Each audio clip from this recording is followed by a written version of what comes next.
to write something seasonal. So this is a seasonal story that I finished last night. Okay. And I hope you guys enjoy it. It's called A Christmas Miracle. You're overcooking it. Why can't you do anything right? Pete had been drinking again. He quit the stuff for a couple months to comply with the terms of whatever court order du jour required him to get dry. And then when his sponsor was momentarily satisfied, he'd start back up again and become his old self. Loud, belligerent, abusive. Samantha never caught him in the act, but she could always tell when it happened. The smell of scotch on his breath meant the fists were about to fly a little more freely. Without the benefit of booze, Pete was usually sullen, quiet, kind of traveling through life in a constant, dull, low-level irritability. Boring old Pete. But with booze, Pete was a different animal. The life of the party, or a mean drunken asshole, depending on the roll of the dice. And this Christmas Eve, it looked like maybe Samantha had crapped out. Samantha had hoped she'd have a little more time before the switch flipped this year. Her parents were coming over. His parents were coming over. Hell, her brother was up from Florida with his two rotten as fuck kids. She wanted this to be a special Christmas, one they would remember for a long time, but for all the right reasons for a change. Pete swatted at her ass, but drunkenly missed as she hurried past him to prepare dinner. You're fucking it up. No one is going to want that piece of rubber you call prime rib. Just stop it, Pete. It's Christmas. So many Christmases past had been ruined by Pete sneaking a little too much eggnog and acting like a complete prick. One year, he openly hit on her sister-in-law, Kathleen, and threatened to turn her brother, Matt, into a cuck. Another year, in a drunken stupor, he told their nephews that there was no Santa Claus. They were 5 and 3.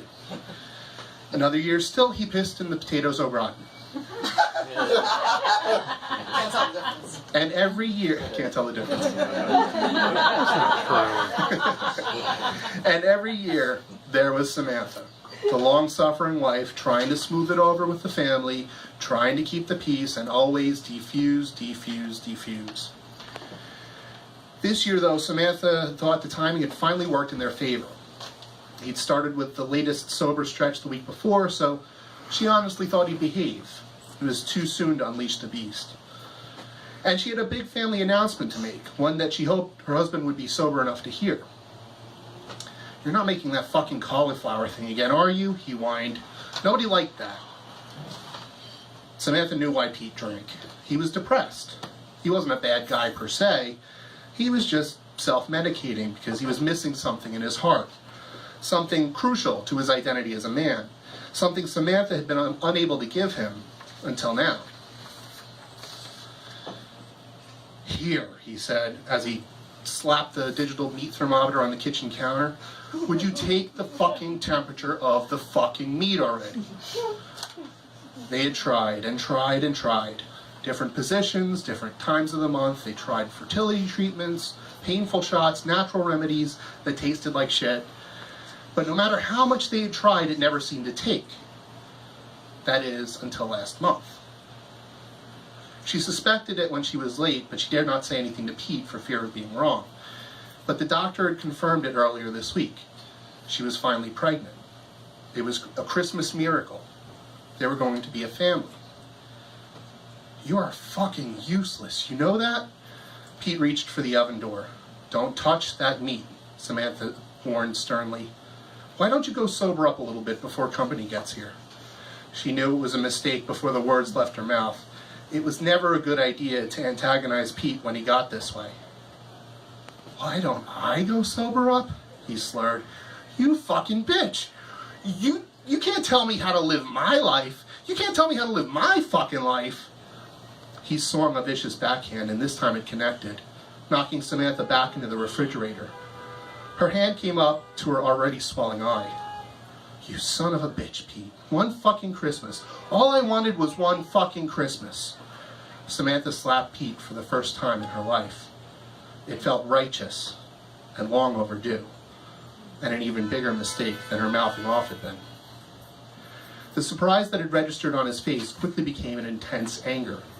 Like she had never seen before, he lunged, his hands wrapping around her throat in a steely grip. Samantha's eyes bulged, and she futilely clawed at his hands to try to pry them loose. He responded by tightening his grip further. She could see blackness creeping in at the corners of her vision. She couldn't let him do this to her, to their unborn child. He would have never been able to live with himself if he only knew. Her hand searched for something, anything, that she could use to stop her drunken, raging husband. Her hand brushed on the handle of the meat thermometer. She fumbled for it and swung in desperation. Pete's hands immediately slackened and released. His eyes glazed over, and his face went blank. He stumbled back a few steps and slumped into a kitchen chair.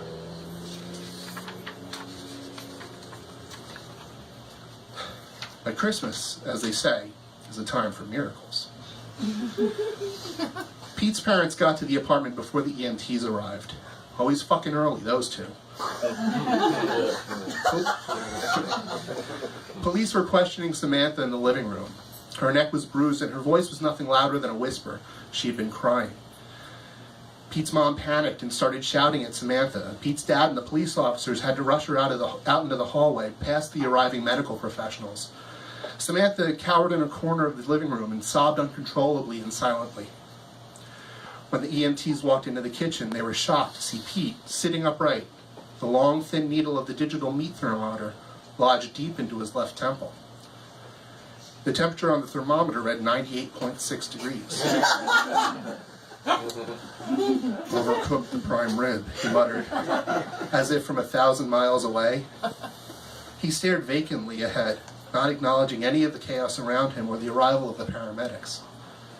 Holy shit, man, I ain't never seen nothing like this. Ernie, you ever seen anything like this? Ernie, the older of the two EMTs, picked out a piece of prime rib and popped it into his mouth. Yeah, I ain't never seen nothing like this. It's a fucking Christmas miracle. Prime rib's pretty good, too. Pete was rushed to Mount Sinai Hospital, where he underwent emergency brain surgery. The needle from the meat thermometer had pierced his frontal lobe and had caused an acute subdural hematoma. Doctors had to drill a separate hole on the opposite side of his skull to relieve some of the pressure on the brain before they could begin to repair the damage to the blood vessels. 16 hours after the surgery began, the lead surgeon, Dr. Ira Katz, emerged from the surgery room exhausted. He approached Pete's parents in the waiting room. I may not be the most qualified to judge, but, well, the fact that your boy is still alive at all is nothing short of I guess it's a Christmas miracle, he said.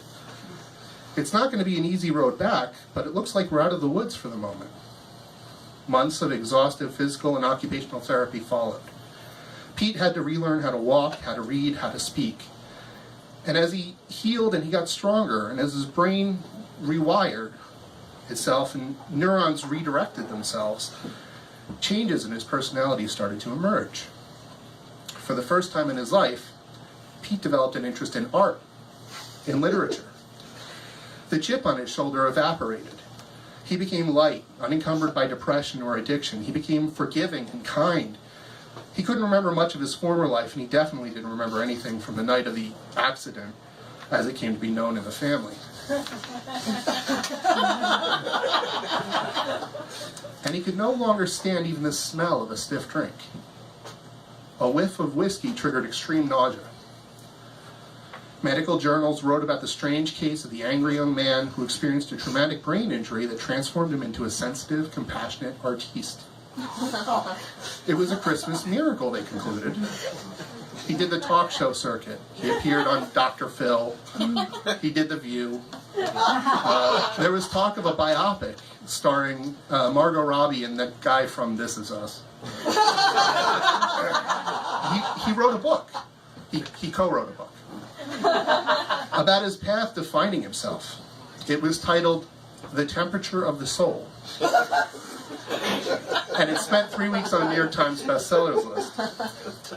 It was dedicated to his loving wife, Samantha. As for Samantha, well, she gave birth while in prison to a baby girl. She spent 3 years beyond that in a federal penitentiary for charges related to assault with a deadly weapon.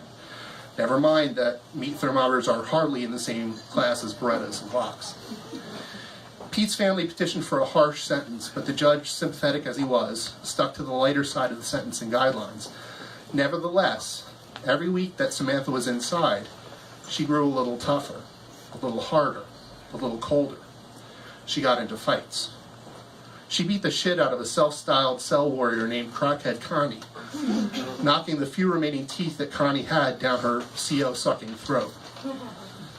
Meek, timid Samantha had become the queen of the yard. She got a jailhouse tattoo. She drank prison Pruno and developed a little habit of her own.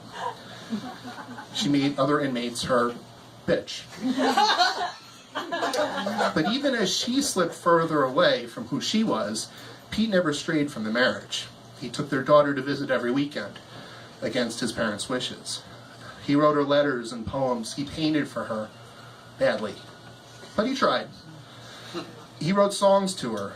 He made sure Samantha's family continued to be an important part of their daughter's life. And then, with 3 years, 9 months passed, they came back together. Roles now reversed. Family dynamic unchanged. Samantha even got to pee in the potatoes au gratin, which she found to be somewhat satisfying. The only other difference was now they had their baby Noel. A reminder, along with the steel plate in Pete's head, that miracles can happen and sometimes do, especially around Christmas.